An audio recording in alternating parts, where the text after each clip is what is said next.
What's up, people of YouTube? Welcome to Omega Guys Network. Today I bring you a fun mobile game called Stick War Legacy. This game is in fact a remake of the web game Stick War made by Jetta Whitham and Brock White. In this game you will find 3 different play modes: a classic campaign, where you will find 3 levels of difficulty: normal, hard, and insane. The difference between them, besides that your opponents are harder to beat, is the reward that you can obtain by finishing the tournament. After you pick your level of difficulty, you will find yourself choosing an avatar, each one with your own boost depending on the troop that you would like to choose. For example, if you pick the miners, it will give you a 10% of back gold bonus. If you pick the sword thrust, it will grant you a 20% faster build for the swordsman. So when you go ahead and play your tournament, pick the ones you like. As you can see, I still have some of them locked since I haven't played a tournament so often, but you can go ahead and play as much as you want and try to unlock them all, and let me know how it actually goes. For my taste, I like picking the swordsman since they're easier to build and it makes them faster to use. But the only problem is that you will actually see when you play the game is that the swordsmen do not have much health, so they tend to get killed really fast. Okay, so once you choose your avatar, you will immediately go ahead and start your tournament. And as you can see, it's composed of NPCs. So the computer will do everything possible to not let you win, since you can acquire abilities that one as a player has to buy using gems acquired in the game. As you go through the tournament, you will realize that every NPC you face will have a different kind of condition for the match. For example, in this fight with Maverick, a pile of rocks stand between us, and I will have to destroy it in order for me to destroy his statue and actually be able to beat him. As we go through the video, I will try to give you some tips in order for you to be able to beat the tournament faster and beat the campaign as well. With that said, let's just go ahead and show you the third and last mode of the game. So the third and last mode is Endless Deaths, where you will have to survive as best as you can of endless hordes of zombies. In this mode, the gold resources are harder to obtain since you will only have 2 mines, which you are probably only going to be able to use 1 to generate gold, since the hordes of zombies get stronger while you continue to survive through the night. So what I'm going to show you now is your armory. You will have an armory for each of the 3 different modes of the game. The 3 of them will be completely different. For example, the one you're seeing right now is the one from the campaign. Well, you will collect 2 points in order for you to spend in each one of these squares that you see here in order for you to upgrade your units. This one here, as you can see, is an example from the armory of the tournament, where you will get random points for you to be able to spend in your units. I say random because each time you play a different NPC, you can either have less points or you can have more points to spend in your units. In the Endless Deaths, it's kind of the same as the campaign. You will get 2 points each time you pass it through the night, but here's a little bit tricky because you really gotta think about which units you want to upgrade. Since as you move along to the night, you will have zombies that will have more power and will have more damage. Like for example, you will encounter zombies that throw acid at your units, and in this case you will want to have the Spartans or the Giants upgraded, so that way you have a lot of units that have a lot of life, and that way you can last through the night longer. But you will also want to have units like the archers and swordsmen upgraded as well, so you have quick damage to do for the zombies, because there's some zombies that they don't have a lot of life but they do a lot of damage, so you kind of have to think about how you want to proceed. There's, like I said, it's a little bit tricky. You will actually have to go to the nights and see it for yourself. And the last thing I'm going to talk to you about before I show you the gameplay of the 3 different modes is the shop. Here you'll get to spend the gems that you have gathered during the game, so that way you get an advantage when you go into battle. And I'll give you a little tips when it comes to the tournament. All the NPCs in the tournament get to use all these powers that you have here for free.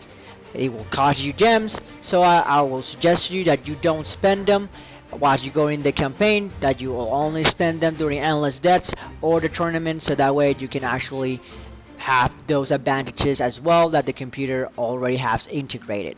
You will see that you have some that are simple to have, which are the first ones. The first one that you can see here are only simple things that you can use for your troops. For example, this is for the miners, so the miners can gotta go a little bit faster. This is for the swordsmen, so they can do a little bit more damage. And this is an artillery rain, which you can use to attack all the enemies, but it doesn't really do a lot of damage. So I suggest that you actually count the ones that are down here, because you'll be able to actually get more troops that they count for you. With like the healer, it will actually help you a lot when it comes to endless deaths, because it will heal your troops. Especially it will take them away of the acid that they get from some zombies. Here you will get powerful Spartans that will have a lot of life and will fight for you as well. You will get troops from the elite, and you will have a giant that is more resistant than the usual giant you have. So I suggest that all the gems you get, you really manage them well, so that way you get to enjoy the game a little bit better and actually able to beat levels even faster and win more tournaments. So let's start truly with the gameplays of the campaign. I'm gonna show you one of the levels, which is Magic Kill. The land is ruled by wizards known to have spells that can stun infantry and other spells that summon minions to do their bidding. Destroy the Magic Kill status. So let's start. First, as you can see, you get 2 miners, which are gold generated. I usually start with 1 swordsman and create 2 more miners in order for me to generate gold, so that way I have a little bit of an advantage when it comes to it. As you can see as well, my statue also generates gold, which in order for you to do that, you have to spend the points to upgrade your statue, and that way you'll get a little bit of gold each kind of a each second or each minute type of thing. Here we see the enemy camp. Here's their statue. As you can see, they're also kind of doing the same thing. The difference is that they have 1 more miner than I do, but I have the advantage for the simple reason that they didn't create any attack units. So here are my swordsmen. If I choose to, I can just go ahead and try to attack them and destroy their miners, so that way they don't have a way to generate gold. But I'm gonna wait it out a little bit, because if I just attack, they can actually destroy me as well, because they tend to generate wizards, and the wizards do a lot of damage. They also create minions, as you can see right now. So that's the reason why I create archers, because the archers, as I have them, they do a lot of damage. I don't have them fully upgraded, but since I already beat the campaign a few times, I have almost all my units at the top level. Here you can see he is generating a little bit of gold than more than I do, but I have the advantage because of the archers. What I do is I create at least 8 archers. That gives me a lot of advantage, because the enemy doesn't tend to actually generate archers at some point of the level. All unless you start at the beginning, when you unlock for the first time the archers. As you go to the levels, you will see, like I said before, you will unlock all these units as you beat the campaign. And the first unit that you will actually unlock is the swordsman, and then you will actually unlock the archers. So for me, the archers are pretty much my best friend when it comes to doing anything in the game, the campaign, the endless deaths, or the tournaments, depending on which are the things of the terrain in the tournament. Because like I told you before, they tend to change that. If they give you, for some reason, the enemy advantage when it comes to gold, the archers won't really help you unless you have like 40 of them, which I don't really recommend. I've seen some people do it, but when it comes to endless deaths or the tournament, it's not really useful. It might be at the beginning, but I never really tried it, and I have when tournaments. My scoring endless deaths, I actually been able to survive at least 16 nights. But I've seen some people survive at least like 20, 25. It's not really easy to do so. So here I have my 8 archers. I have this. I'm going to try to generate some Spartans. The Spartans are one of the most useful units. They will survive a lot because they have a lot of health. Not as much as the giant, of course, but the difference between them is that they do more damage. And if you buy some of these things in the shop, it will actually, there's one of them that will grant you the power that when your Spartans throw their spears, they can get them back. Yes, you can control your units. As you can see, you can control them. If you get to pick one, each one has a different type of thing. You just click here and they go to auto themselves. So each one it does kind of a different thing. You can move them around, and when you control them, they actually get like a little bonus when they do a little bit more damage type of thing. I don't use it because it's kind of really hard to control, at least when it comes to the PC, since I'm using a Nox emulator. For those that are playing in your phones, it probably is going to be a little bit easier, but I also don't like to do so because I don't like to focus on just one unit. I like to focus in the entire army itself. So I think I have a good enough army for me to attack, so let's just go ahead and do so. See what happens. I don't want to give too much chance for the enemy to build the army of wizards, since they can do a lot of damage with the fireballs and stuff, as you can see now. As you here, the Spartans give me a little bit of advantage, and so you can see that even though the swordsmen die really fast, the Spartans don't. And my archers take care of the rest. Here are the archers of the enemy. You actually have archers yourself once they go into their own garrison. The difference between you and the enemy, as you're seeing right now, is that once you have half of the life of the statue of the enemy down, they get to call reinforcements. You don't get to do so. If you do, you will just die. They will continue to attack until they die. And here is the victory, and I just got my 20 gems for me to be able to keep them and use them later to maybe buy some powers when I come to fighting in the endless deaths or the tournament. Usually, I will tell you this. It will appear here an ad where allows you to double the gems that you win. For those that don't buy the mode without the ads, I really find it useful because that way I get more gems for me to have and use them for powers. So I recommend for you to always try your best to watch the ad. Some ads only take 30 seconds or so. But here's the victory of the campaign, at least one of the levels. So let's go ahead and show you the other modes. So here we are, one of the NPCs that I'm fighting against in one of the battles in the tournament. I started with a small amount of gold, so I'm gonna generate one of the troops. I'm gonna start with the Spartan because this enemy tends to create a lot of swordsmen, so I really need something that gives me a lot of life. I put my points again into the statue in order for me to get coins generated from them, and that way I get a little bit of a advantage when it comes to gold. I'm going to generate another miner in order for me to be able to get gold faster. The enemy, as you can see, is kind of doing the same thing, with the only difference that if you can tell, this is the fully upgraded bag for the miner. I didn't actually do that. I just put kind of almost 2 points in the axe of the miner so he can actually get gold faster, and 2 points in the bag. So I will generate gold easier than what he does. As he's starting to generate archers, so I'm gonna do the same thing, and I'm gonna try to beat this level as fast as I can. So that way I get to show you a little bit of the surviving nights in the endless depths. I have 2 archers. Let's generate 2 more because that way is easier. You can see the enemy is kind of trying to copy me in that same as well. Well, he's generating 1 of each unit, so that gives me a little bit of advantage. I have my archers right here. Okay, I have 4. Like I said before, I like to have at least 8. That way they can actually tend to do more damage and faster killing units. Plus they're kind of cheaper.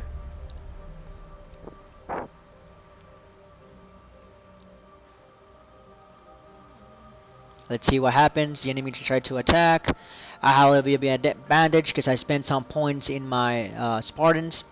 At least in the life, they don't do a lot of damage, but so you can tell I'm winning at least this match. Let's try to attack what he actually built. And here you can see he just used one of the powers that you as a player will have to spend some points on.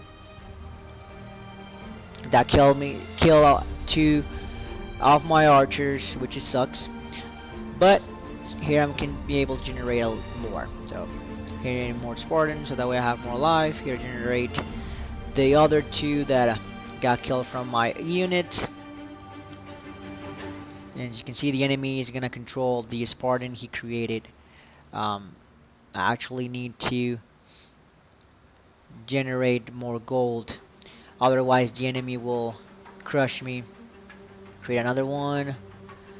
What I usually do is at least generate 5 or 6 of the Spartans, because that way they'll get to protect you better, especially protect your archers. Your archers, I cannot extend this enough, they are the most important unit for you to have, unless they have something that can kill them really fast, which at least in the tournament they don't. In the Endless Deaths they do, and here they're telling us that our force is greater than our enemies for me to attack, but I won't do that yet. I'll actually generate the 2 archers that I need, and after that I will generate 1 more Spartan and see if that will actually work for me to attack the enemy and finally beat him. When it comes to attacking, it actually goes really fast. If you manage to have the right amount of units, you will get to beat them real quick, and you won't spend too much time doing this. What happens in each mode, depending on how the battle goes, it can last from 2-minute battles to 5, even to 7 minutes. The longest I have ever had a battle is about 6 minutes and 30 seconds, but each enemy is different. Here it goes again. Here spent gems that you as a player will have to get in order to attack everything. He generated a lot of Spartans. That thing killed one of my units. The good thing is I still have the advantage. As you can see, my archers are doing a lot. I'm gonna create one of the wizards that will give me an advantage as well, because like I generate some minions. That helps me a lot. I still have 4 of the 5 Spartans I created, and here I am destroying the enemy, but here again it calls reinforcement, but it didn't matter, I still won. So here's a victory in a tournament mode. As you can see down here, it took 5 minutes of the battle in order for me to win. So I recommend for you to, each time you're going to against an NPC, really read what are the conditions of the battlefield, and that way you actually get to do the upgrades a little bit better and not suffer at all. So here we are. In order for me to end this video, I'm going to show you the last mode, which is the Endless Deaths. Here, as you can see, I'm a Knight 3. I have 3 survivors, which are my 2 miners. I have my 7 archers and 1 Spartan. Once you start the Knights, you will actually have to start with 3 units, 1 Spartan, 1 archer, and 1 miner. And also you will have 1 swordsman. As you go to the Knights, you generate more. You generate more and able to use them.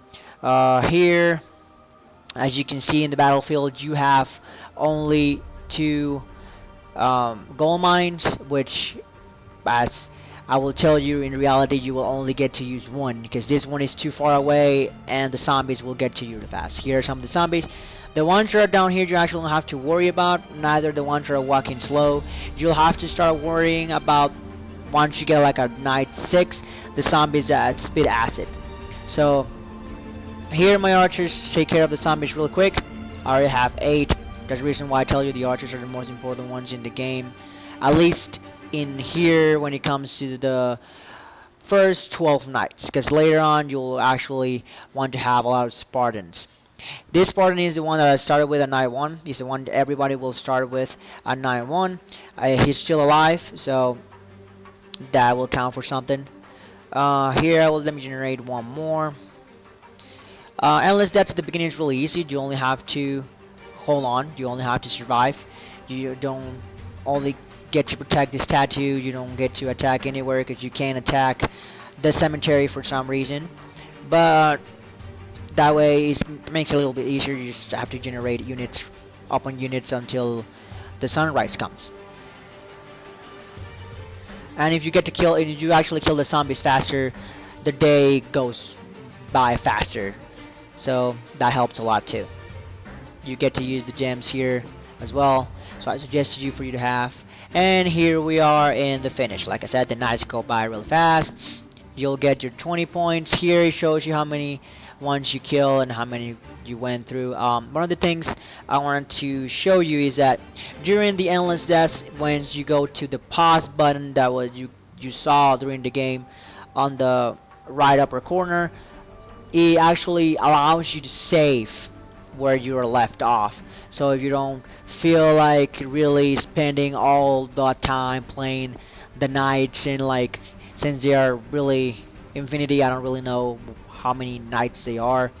I don't think anybody has, and reach like 100 nights or something. But I will suggest you use that button so that way you get to play other modes of the game, or just, you know, play another game. Well, without anything else to add, I hope you have enjoyed this video. Don't forget to share, hit like, leave your comments down below, and subscribe to enjoy more videos. Until the next Omega video. Bye!